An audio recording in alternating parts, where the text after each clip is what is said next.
What is up, good people? Welcome to episode 3 of Growing Old with me. I'm him. Uh, so I recently turned 40. 40 years old, which is wild. Like it is.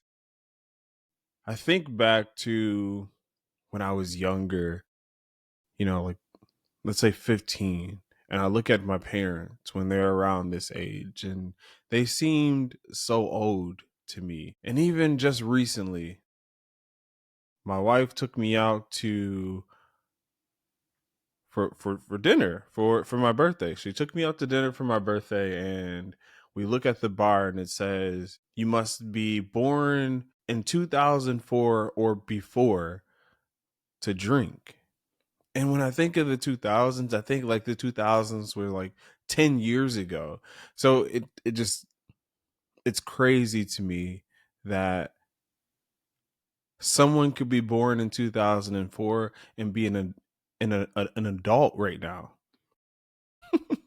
That's just wild. I don't know. I just can't fathom that. I have friendships with people that's longer than people that I've met, adults that I've met that I work with. I don't know. It's wild. I haven't really had a chance to like fully reflect on what 40 means to me. I think I need a little more time to sit down with it. But the other day I was writing a little bit and trying to think about the younger version of myself and what advice would I give to a younger Henry. And this isn't an exhaustive list, but it's a list, right? This is the list, and this is what I have right now. And maybe in future episodes I'll add more. But I haven't done an episode in a while, and I figured this is a great opportunity. This is a milestone in life to reach 40, and this was, a great excuse to have this episode. So let's go down my list right here. Let me set this device down somewhere. All right. So the first lesson I have over here to younger Henry is don't trade your time for money. And here's what I mean by that. I think as you get older, there's various elements that, you know, come to play with this idea. But as you get older, hopefully, if you're blessed, you get more settled in your career. You have more tenure in your career.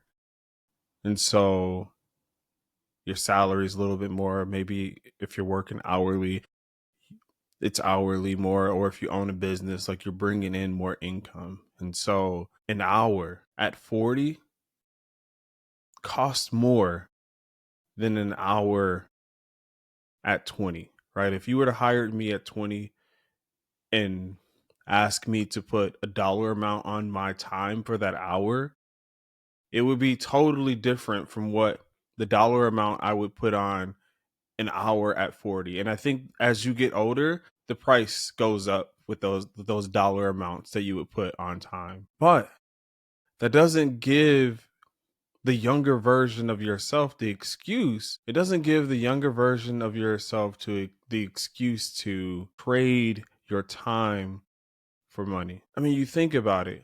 When I was 17 to 25, granted these are different times, but I was making like 10. At some point it was like $7-8 an hour was minimum wage. So I was making like $8 an hour.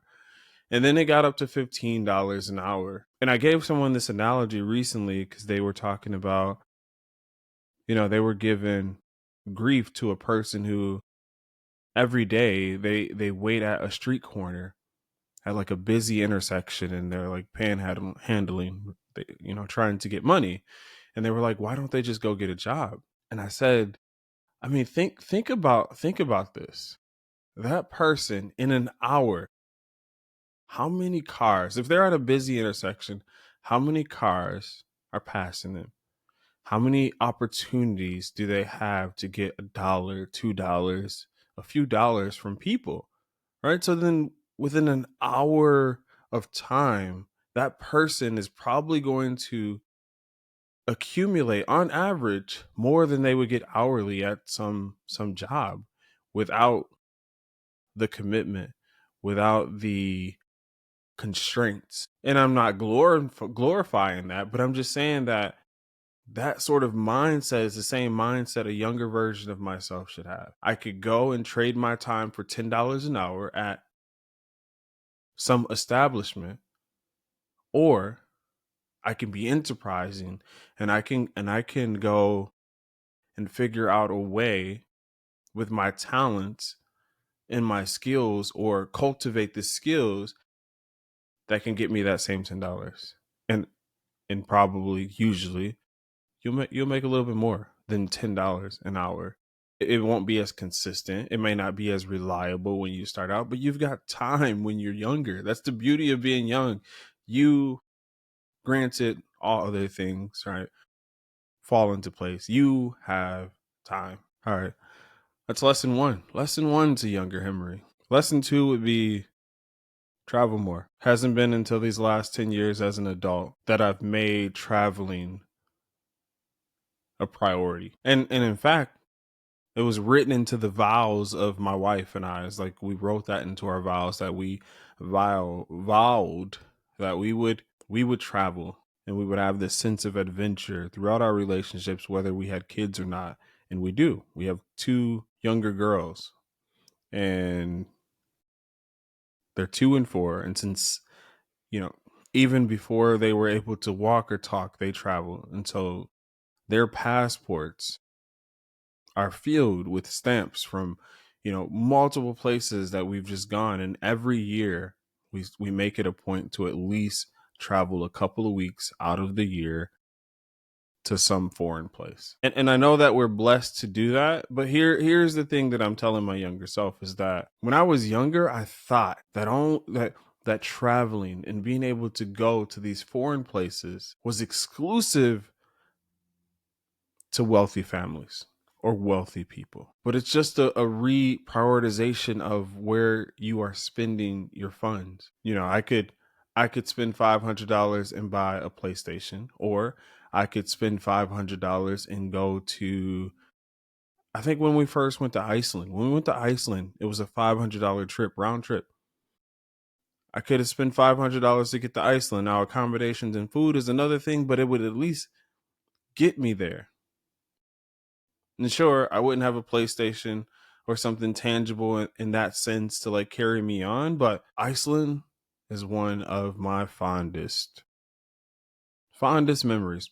By far my favorite place I've ever traveled. And it's because I got to experience a world outside of my own, because your world is only as big as the places that you've been, the places that you've gone, you've traveled, the people that you've connected with. And for some of us, our city, our state is as big as our world will ever be, other than what we see on TV or social media. The third thing I would tell younger Henry is take more chances. You're young, and time has a fancy way of smoothing things out. And I think it's a relative thing, because in the moment, let's say you took a chance and it didn't end up going in the direction that was favorable to you, and there was devastation.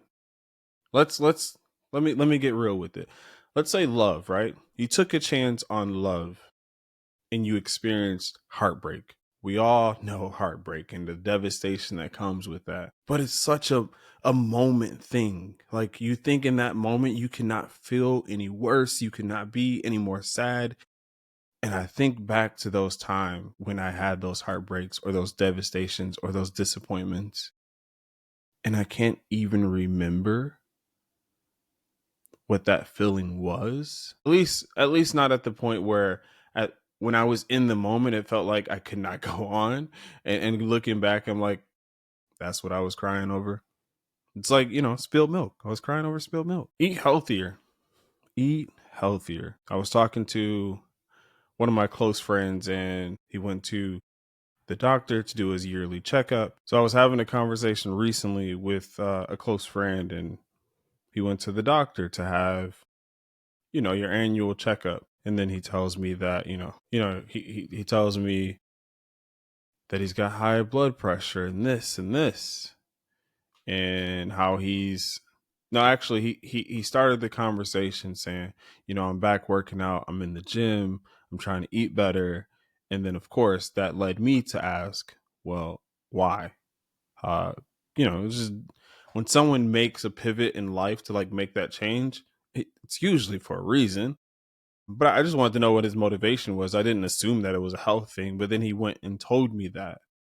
And I remember when I went to the doctor myself and I had that annual checkup, and the doctor was like, your blood pressure is a little high. And then we explored, some of the family history, and it like sets a fire in you, especially if you have children or people that depend on you, because you're like, I want to be around for them, of course for yourself, but this level of responsibility when you have kids is crazy. But anyway, but it sets a fire, and it's like, I need to change my eating habits.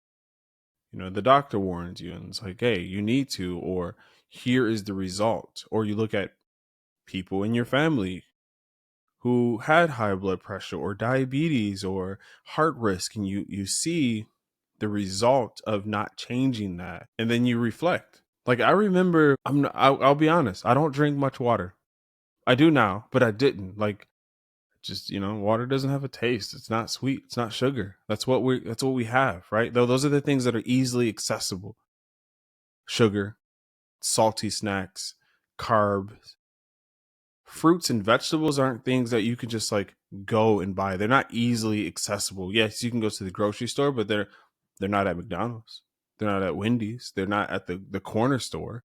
Um, so I remember when I would do sports, I would bring a 2 liter of soda, and I would drink that as the thing that would hydrate me. And when you're young, you're invincible. You have time to heal, like, and you heal quickly, and nothing affects you, and so you think, I'll live forever, and so I can do these things. But the all those moments and all those times compound, and then you get to be 40, and you have those conversations with your doctor, and hopefully you have a chance still to like make up for it. But some of us don't have the chance to make up for it, and we only have regret that we didn't change sooner. So yeah, young Henry should eat healthier. All right, this list, I thought it was a short list, but I mean, if you've been around for 40 years, you got a few life lessons that you want to kick. So we'll do a part 2. But until then, in the meantime, in between time, I'll check y'all out then. Deuces.